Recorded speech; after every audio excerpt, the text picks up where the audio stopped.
Gitu. Sepoi-sepoi nih. Bagi saya ini stabilitas.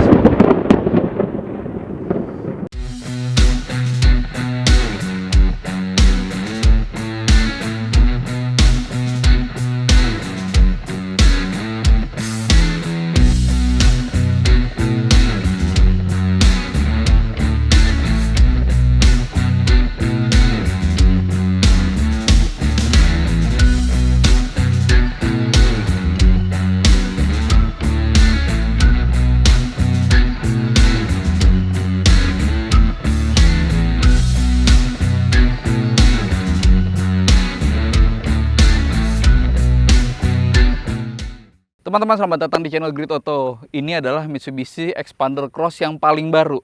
Dan dia bertemu muka dengan beberapa rival di kelasnya, yaitu Suzuki XL7 dan Honda BR-V. Dan saya bisa menyampaikan kepada Anda bahwa ini punya beberapa kelebihan yang bahkan tidak dimiliki oleh XL7 maupun BR-V paling canggih. Dan sekarang saya pengen ulas lebih jauh, plus minusnya, kira-kira apa yang ngebuat dia layak untuk dipertimbangkan. Ikuti terus videonya.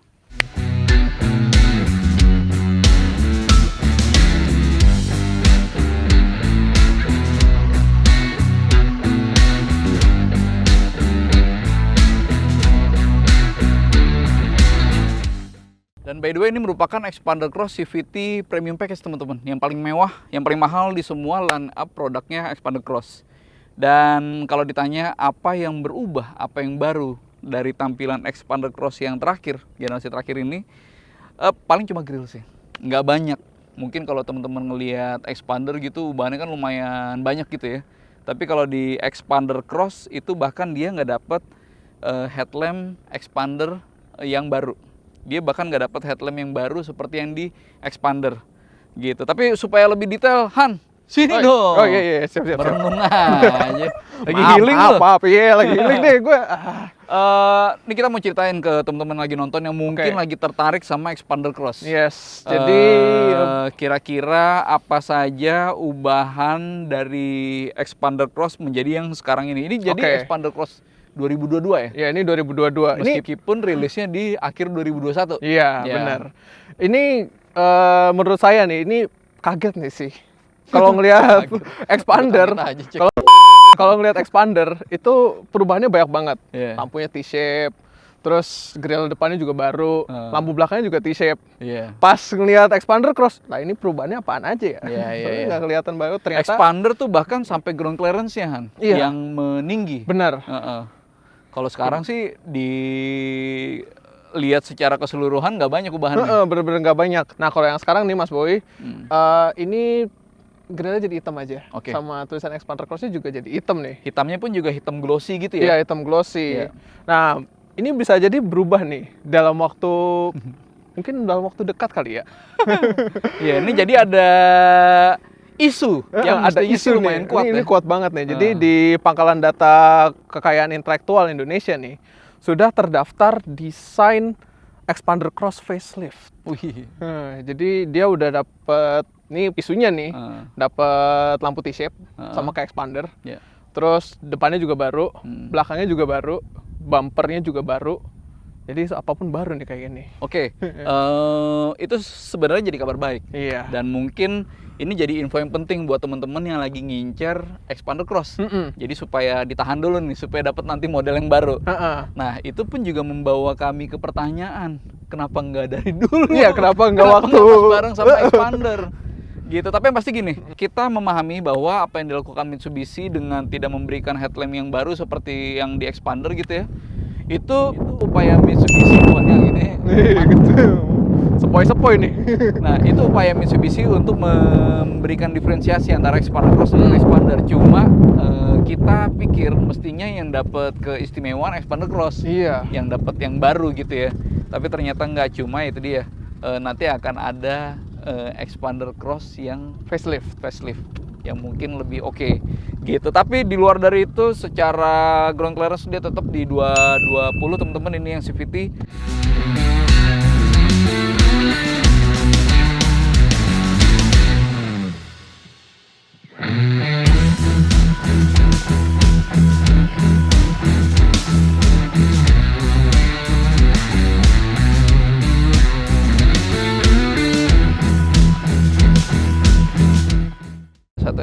Lalu interior Han. Oke, jadi interiornya itu lebih banyak berubah daripada eksteriornya. Expander Cross sudah mendapatkan interior yang mirip dengan Expander, tapi ada perbedaan. Warnanya menggunakan navy blue. Oke, perubahannya apa aja? Pertama, dia mendapat dashboard horizontal axis desain dengan soft touch. Itu enak banget kalau dipegang-pegang tuh. Bahkan di door card dan di konsol tengah, konsol box yang juga menjadi armrest itu juga dipasang soft touch. Itu benar-benar nyaman sih. Oh ya, nggak lupa karena ini premium package, dia dapat jok kulit warna navy blue. Selain itu, dia udah dapat electric parking brake, udah dapat brake auto hold, dan juga setirnya tuh berubah jadi bentukannya 3 spoke dengan klakson bulat ya. Dan nggak lupa itu dia udah dapat instrumen desain baru dengan MID dengan animasinya itu yang keren banget itu. Lalu soal fitur yang membuat saya tertarik nih dengan Expander Cross itu adalah adanya auto stop and go ASG. Jadi ketika kita macet-macetan nih, misalnya lampu merah kita berhenti, mesinnya mati sendiri. Jadi bensin itu nggak terbuang percuma. Nah, ketika kita udah lampu hijau nih, tinggal ngegas aja langsung jalan lagi. Oh iya, jadi selain dashboard yang udah jadi horizontal axis, dia udah dapet head unit 9 inci. Ini beda sama punya Expander ya. Kalau Expander tuh 8 inci. Dan seperti sebelumnya, dia udah ada Apple CarPlay dan Android Auto. Lalu tidak lupa di setir itu ada tombol-tombol cruise control. Nah, jadi tinggal cukup pakai jempol aja tuh, diatur-atur dikit-dikit, itu mobil ini bisa seenggaknya ngegas sendiri gitu ya. Iya, tapi memang sayangnya teman-teman itu cruise control biasa, bukan adaptive cruise control seperti yang ada di Honda BR-V gitu. Nah, yang kita suka juga ada ini teman-teman, ada USB Type-C untuk charging. Iya. Di baris kedua itu ada USB Type-C dan juga USB biasa ya. Jadi pilihan untuk ngecas itu banyak banget. Dan itu sebenarnya penting teman-teman, karena Expander Cross bagaimanapun adalah sebuah mobil yang sangat mungkin untuk dipakai jalan-jalan sama keluarga. Dan kita tahu lah ya, bahkan anak kecil pun sekarang udah mungkin banget megang HP atau megang gadget gitu ya. Dan pengisian daya itu jadi hal yang krusial sepanjang perjalanan gitu. Lalu ada apa lagi Han? Perbedaannya dibanding yang sebelumnya? Dan ini nggak lupa nih Mas Bu ini. Jadi di jok baris kedua itu ada armrest yang juga ada cup holdernya. Nah itu gede banget tuh. Soalnya jadi dia nggak hanya jadi armrest, nggak hanya jadi cup holder, tapi juga jadi akses misalnya untuk barang nih. Tinggal ngambil aja tuh kalau lagi diaktifkan. Misalnya ini jok penuh nih, tinggal ambil aja lewat situ. Dan by the way teman-teman, ini roof railnya bisa dipakai untuk menopang beban alias asli. Karena kita tahu kalau BR-V itu kan hanya sebagai aksesoris ya. Jadi ya ini salah satu faktor berikutnya yang ngebuat dia jadi lebih baik secara kargo. Gitu, ini saya buka dulu. Oke. Sekarang kita bahas soal mesin teman-teman. Dia jadi masih pakai unit yang sama dengan sebelum facelift, yaitu unit berkode 4A91 1500 cc dengan teknologi cutoff variable MyFact khasnya Mitsubishi. Nah, itu tenaganya 105 dk aja. Itu hitungannya biasa karena kita tahu kalau Honda BR-V sampai 120-an dk ya, 121. Jadi kita bisa bilang bahwa secara tenaga mesin dia nggak impresif. Cuma memang secara torsi dengan 141 Nm yang pencapaiannya tuh di RPM yang menengah gitu ya, ini ngebuat ia jadi mesin yang luas untuk kecepatan menengah, rendah menengah, jadi enak. Tapi yang paling signifikan adalah soal transmisi teman-teman. Jadi transmisi yang dipakai sekarang buat Matic-nya adalah CVT. CVT dengan besaran tenaga maupun torsi yang di bawah 150-an dk gitu ya, itu efektif untuk ngebuat outputnya disalurkan secara lebih optimal ke roda depan. Ini kan front wheel drive. Di tes akselerasi 0 sampai 100 km per jam teman-teman kita sudah tes, dia dapat 12,9 detik. Sementara yang sebelumnya yang masih Matic hidraulis itu 13,5 detik. Jadi kita bisa bilang bahwa ini lebih kencang. Mantap.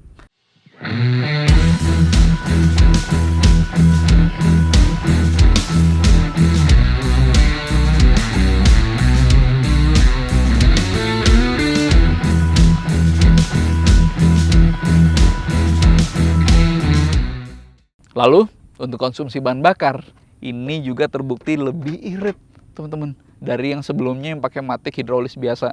Ini dapat 14,7 km per liter. Jadi ya kita bisa memberikan apresiasi lebih terhadap kinerja transmisi yang sekarang lebih oke untuk ngebuat expander cross lebih berdaya, baik soal akselerasi maupun konsumsi bahan bakar. Dan yang saya suka juga dari mesin ini adalah covernya teman-teman. Jadi ini kelihatan rapih dan kelihatan mahal. Kita tahu bahwa beberapa konsumen itu memang komplain ya kalau soal mesin yang nggak ditutup cover gitu, lalu kelihatan kayak berantakan gitu, atau mungkin warna yang nggak sewarna body gitu ya, warna basic gitu, jadi terkesan murah. Tapi kalau ini nggak, bener-bener lebih terkesan mahal. Mantap.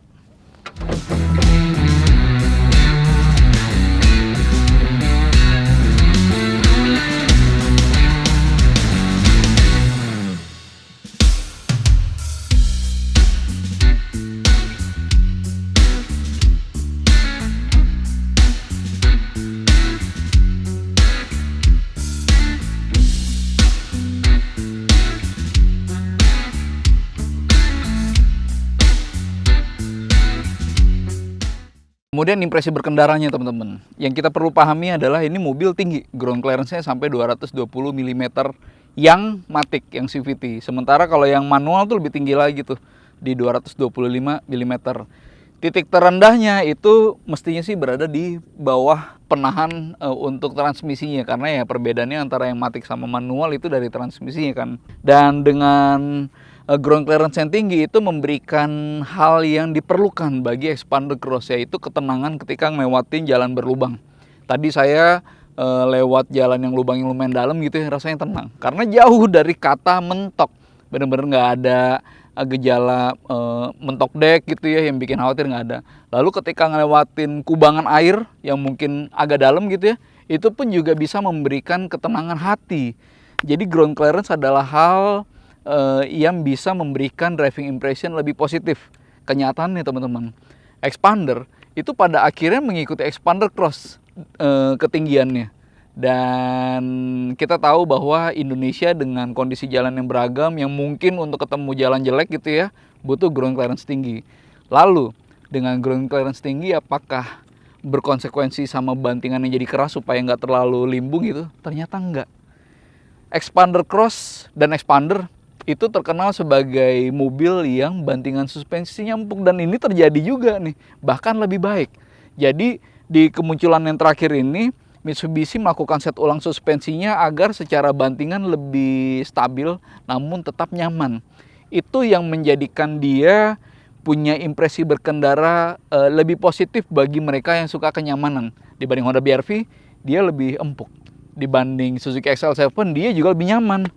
Jadi ya bagi saya rasa berkendara yang nyaman adalah keunggulan dari expander cross. Lalu transmisinya CVT itu sudah sudah terbukti memberikan akselerasi dan efisiensi yang baik. Dan bagi pengendaraan daily, dia pun juga bisa menghasilkan kecepatan yang luas untuk berakselerasi di kecepatan rendah menengah gitu ya, di dalam kota gitu misalnya, dia bisa melakukannya dengan lebih halus karena CVT ya. Lalu di kecepatan tinggi di tol gitu ya yang konstan gitu, RPM-nya pun juga bisa lebih rendah karena CVT bakat alami berikutnya adalah mampu menurunkan putaran mesin di kecepatan yang sama, dan itu terjadi di expander cross. Jadi secara keseluruhan impresi berkendaranya itu lebih baik sih yang ini dibanding yang generasi sebelumnya. Tapi memang teman-teman, dengan set suspensi yang lembut, kemudian dengan ground clearance tinggi, oke, dia tetap menjaga stabilitasnya. Tapi kalau teman-teman udah pernah ngerasain Honda BR-V yang baru, bagi saya ini stabilitas.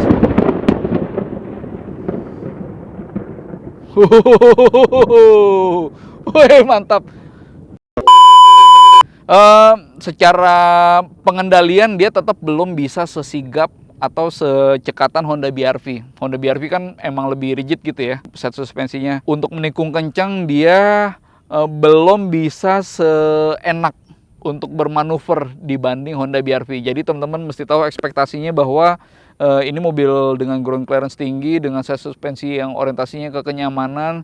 Jadi untuk zigzag atau membelok di kecepatan tinggi mesti lebih hati-hati, setidaknya kalau udah terbiasa dengan mobil yang suspensinya lebih rigid kayak Honda BR-V.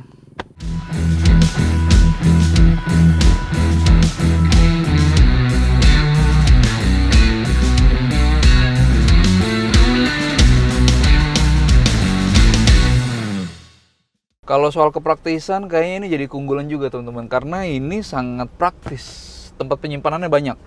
Di atas glove box ini ada tempat penyimpanan terbuka tuh, yang bahkan ada separatornya. Bisa buat naruh HP di sini, bisa buat naruh HP, bisa buat naruh dompet, enak sekali. Lalu di door trimnya nih kanan kiri ini lumayan nih. Total ada 2 cup holder yang di belakangnya pun juga masih ada tempat penyimpanan terbuka. Nih door trim di bagian depan. Lalu di sini masih di konsol tengahnya nih ada tempat penyimpanan terbuka yang leveling, ada atas bawah. Tuh. Enak banget nih. Di sampingnya, di setiap sisinya tuh juga ada tempat penyimpanan terbuka. Ini bisa buat naruh banyak hal. Bisa buat kartu tol misalnya, bisa buat naruh koin misalnya, dan ini kanan kiri nih. Enak. Lalu ini cup holder, total cup holder di sini ada 2, ada 6. Ini baru di depan. Yang lumayan gede karena dalam. Buat naruh tas tangan gitu ini bisa nih. Lalu di sini sun visor pun juga bisa buat naruh kartu, ada selipannya, dan di sini ada kaca. Lalu yang di bagian belakang teman-teman, baris kedua ini juga lumayan. Door trimnya itu ada 3 cup holder per sisi. Jadi kanan kiri total ada 6, ditambah ada cup holder yang di armrest 8. Nah, asiknya di sini di balik sandaran bangku penumpang depan ada kantung buat naruh banyak hal. Bisa buat taruh HP misalnya, lalu juga ada kantung. Cuma sayangnya ini hanya di sebelah kiri, yang di sebelah kanan tuh nggak ada. Nah, asiknya di sini ada hook buat naruh belanjaan gitu misalnya, atau kantong gresek. Jadi secara kepraktisan ini oke. Bahkan sampai di baris ketiga itu masih ada sebuah cup holder di setiap sisi. Jadi total ada 2, lalu ada kompartemen terbuka di sisi-sisinya. Jadi buat naruh barang ini enak banget. Ini bener-bener memudahkan kepraktisannya.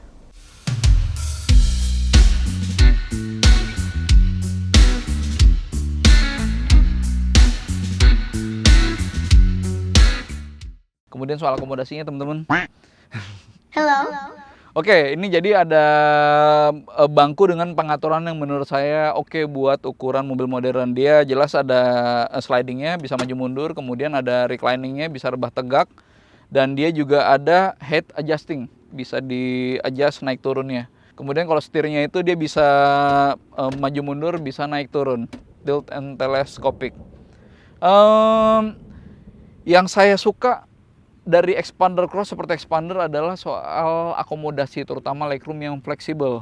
Kita mesti ngeliat di bangku baris kedua dan ketiga teman-teman. Ini udah di set dengan ketinggian lo, Han? Yep. Oke. Jadi jok baris kedua itu punya legroom yang menurut saya mumpuni.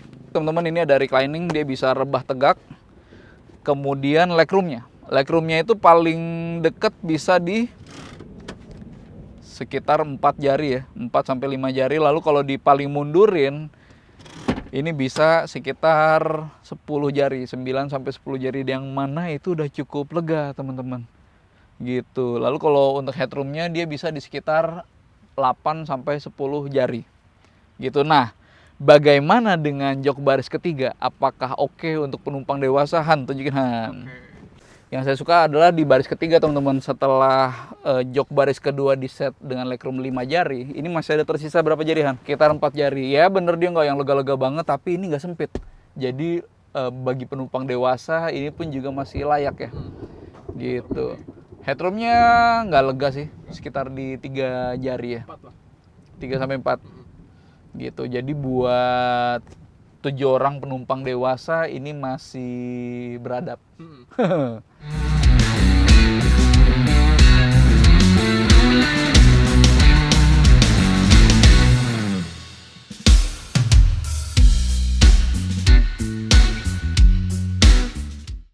Lalu kalau untuk bagasi belakangnya teman-teman, ketika semua bangku diaktifkan, dia bisa naruh backpack ya, atau buat koper yang cabin size pun dia juga bisa. Dan yang saya suka, ini di baliknya ada tempat penyimpanan yang menurut saya lumayan besar kapasitasnya tuh. Lumayan dalam sehingga bisa menampung benda yang besar. Ini yang tertutup, yang terbuka pun juga lumayan. Jadi akomodasi untuk barang pun juga nggak buruk. Oke lah. Nah, yang semakin bagus bagi saya adalah ini bisa pelipatan lantai rata teman-teman. Nggak hanya di bagian belakang tapi juga sampai baris kedua.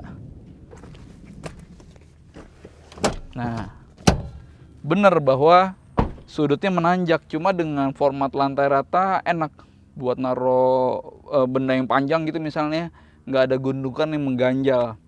Ini bisa melipat di semua sisi ya, kanan sama kiri.